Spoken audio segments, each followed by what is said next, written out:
بسم اللہ الرحمن الرحیم. آج لیکچر نمبر 5 ہے سیرت النبی صلی اللہ علیہ وآلہ وسلم کا. ہم نے تقریباً 12 سال تک کی جو عمر کا جو دورانیہ ہے وہ ڈسکس کر لیا ہے آپ کے ساتھ. لیکچر نمبر 1 2 3 4 تک. 5 میں آج ذکر ہے 14 15 یا 20. اس دورانیہ کا واقعہ ہے کہ حرب الفجار ہوا، ایک جنگ ہوا جس کو حرب الفجار کا نام دیا گیا. اس میں رسول پاک صلی اللہ علیہ وآلہ وسلم نے شرکت کی لیکن لڑائی نہیں کی. یہاں پر چچا کی وجہ سے چچا نے حکم دیا کہ آ جائے، اس حکم کی تعمیل کی، لڑائی میں شرکت کی، صرف تیر وغیرہ جو تھے وہ دیتے رہے لیکن لڑائی نہیں کی. آپ کے ہاتھ سے کوئی بھی قتل نہیں ہوا. تو یہ حرب الفجار کو حرب الفجار کیوں کہتے ہیں؟ کویسچن بنتا ہے. اس کا جواب یہ ہے کہ یہ اصل میں اس کا نام ہے فسق فجور سے رکھا گیا ہے، یعنی کہ یہ حرام مہینے جس میں لڑائی کرنا ایک غلط کام تھا، فسق تھا، ایک فجور تھا، تو جس کی وجہ سے اس کا نام حرب الفجور یعنی کہ جنگ جو فجور ہے، فسق ہے، فجور ہے، حرام ہے، اس لیے لڑا گیا ہے. تو اس لیے اس جنگ کا نام حرب الفجار رکھا گیا، اور جو کہ اکارڈنگ ٹو ہسٹری اگر آپ دیکھتے ہیں، اسلامک ہسٹری، سیرت النبی صلی اللہ علیہ وسلم کے ڈفرنٹ بکس آپ لوگ اگر اس کو پڑھتے ہیں تو آپ کو 14 15 یا پھر 20 جو آپ کا ایج تھا اس ٹائم جو ہے یہ واقعہ ہوا ہے.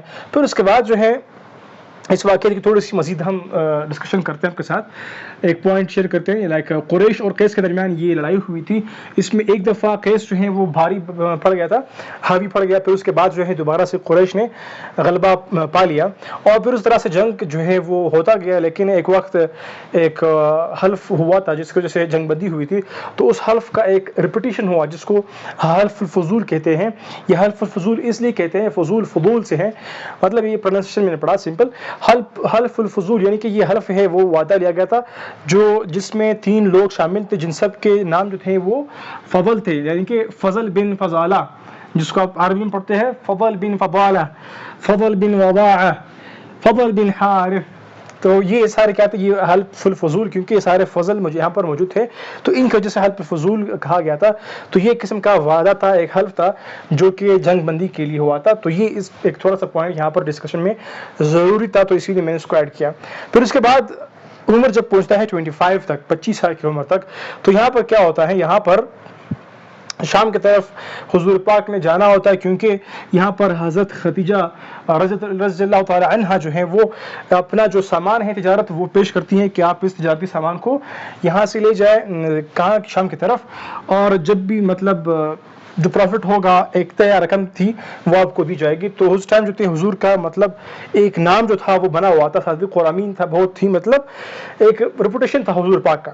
تو جس کی وجہ سے حضرت خدیجہ الکبریٰ رضی اللہ عنہا نے پیشکش کی کہ آپ جو ہیں یہ سامان تجارت جو میرا ہے اس کو یہاں سے لے جائے تجارت کی غرض سے. تو لے گیا.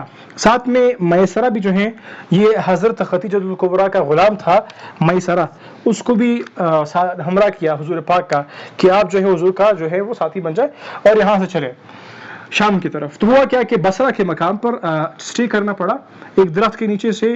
وہاں پر کیا ہوا؟ ایک راہب ہے، نستورہ راہب، اس نے دیکھا، اس نے دیکھتے ہی کہا کہ عیسیٰ علیہ السلام کے علاوہ کوئی شخص یہاں پر نہیں اترا، یہاں پر نہیں ٹھہرا، اور اگر ٹھہرے گا بھی اکارڈنگ ٹو مائی نالج، وہ کہتا ہے نستورہ کہ وہ ایک آخری نبی ہوگا جو آنے والا ہے، جس کی خوشخبری ہمیں سنائی گئی ہے. تو یہ پھر یہ وہی ہے. پھر مزید جو ہے راہب جو ہے وہ میسر سے پوچھتا ہے کہ یہ حضور کی آنکھوں میں یہ سرخی ہے، یہ کیسی ہے؟ تو جواب میں میسرہ نے کہتا ہے کہ یہ سرخی ایسی ہے جو ابھی تک کبھی بھی جدا نہیں ہوئی حضور کے آنکھوں سے. تو یہ بھی ایک قسم کا اس کے لیے ایک سمبل تھا، سائن تھا، ایک علامت تھی پہچاننے کی. تو اس نے پہچان لیا کہ اگر ہے تو بالکل وہی ہے، یعنی کہ حضور ہے، نبی آخر زمان ہے جو کہ جس کی خوشخبری ہمیں سنائی گئی ہے. پھر کیا ہوا؟ جو معمول کے مطابق حضرت خدیجہ الکبریٰ رضی اللہ تعالی عنہا سامان جو تجارت کے لیے بیچتی تھی شام کی طرف، تو اس سے منافع جو ملتا تھا وہ معمول کے مطابق نہیں ہوا، مطلب اس سے بالکل بہت زیادہ ہوا.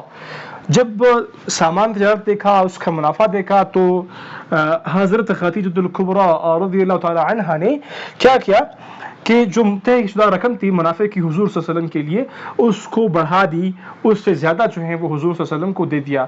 اور اس دوران جو ہے میسرہ جو ہے وہ فرشتوں کو دیکھتا ہے کہ وہ حضور پر جو ہے ایک قسم کا سایہ کرتے ہیں جب بھی زیادہ گرمی ہوتی ہیں دوران تجارت وغیرہ.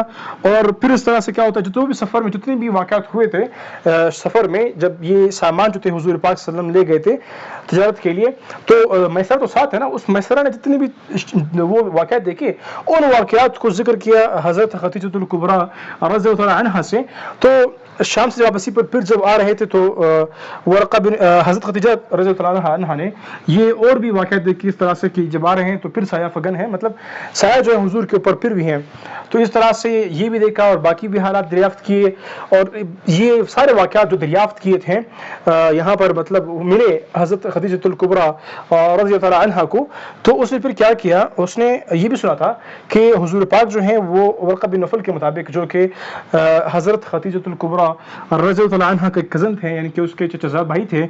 تو اس نے کیا کیا، ورقہ بن نوفل سے دریافت کیا تھا. اور ورقہ بن نوفل ایک بہت بڑے عالم فاضل تھے اس وقت کے. تو اس نے بتایا تھا کہ بالکل ایسی پہچان ایسے واقعات ہوں گے، ایسے ہیں، ایسے اگر آپ نے جو واقعات مجھے بتائے ہیں یہ جب دیکھا جائے تو یہ بالکل اس نبی آخر زمان جو ہیں اس سے ملتے جلتے ہیں. اور اگر یہ واقعہ سچ ہے تو یہ بالکل یہ وہی نبی ہونے والے ہیں، یہ وہی رسول ہونے والے ہیں جو آخر میں آنے والے ہیں، جس کی ہمیں مختلف نشانیاں جو ہیں وہ ہماری کتابوں میں بتا دی گئی ہیں.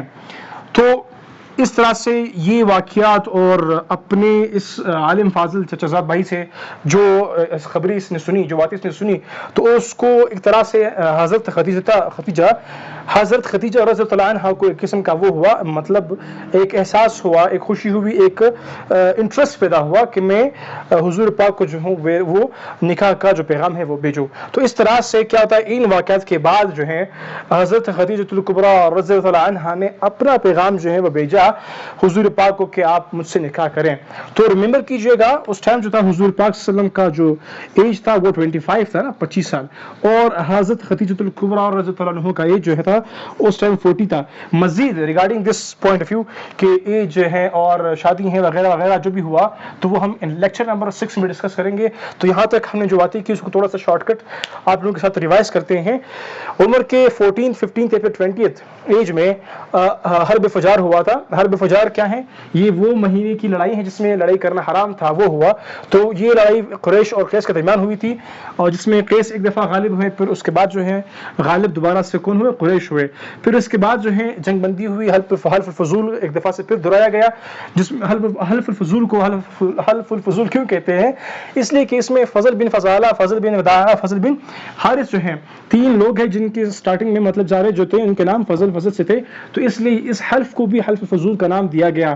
حرب فجار کو فجار اس لیے کہا گیا کیونکہ یہ فسق و فجور کے مہینے میں تھا، یعنی کہ فسق و فجور کام تھا جو کہ حرام کردہ تھا ان مہینوں میں. اس پوائنٹ کو میں ریپیٹ کرتا ہوں، حرب الفجار، حرب لڑائی کو کہتے ہیں، فجار فجور کو کہتے ہیں، فسق کہتے ہیں، یعنی کہ حرام کام.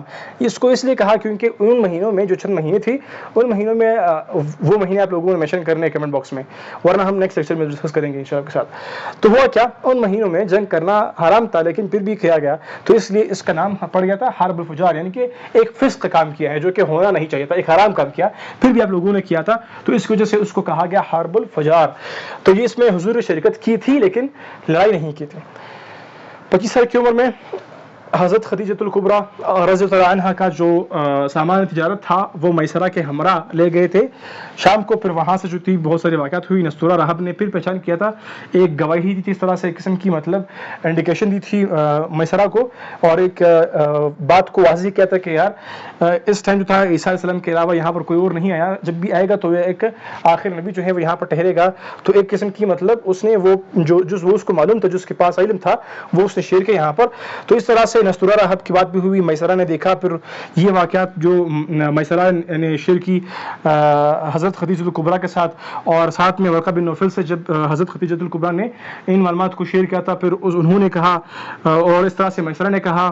اور ویسے بھی حضور پاک کی جو ایک ریپوٹیشن تھی، ایک مقام بنا ہوا تھا آس پاس لوگوں میں، وہ سب کچھ، اور اس کو دیکھتے ہوئے تو حضرت خدیجہ کے ذہن میں کہ دل میں خیال آیا کہ کیوں نہ نکاح کیا جائے. تو اس طرح سے نکاح کا پیغام بھیجا جاتا ہے حضور پاک کو جس ٹائم حضور پاک کی ایج 25 تھی اور حضرت خدیجۃ الکبریٰ رضی اللہ تعالیٰ عنہ کی ایج جو تھی وہ 40 تھی. تو یہاں تک ہماری ڈسکشن ہوتی ہے کمپلیٹ. آتے ہیں ٹورڈز دا 6th لیکچر.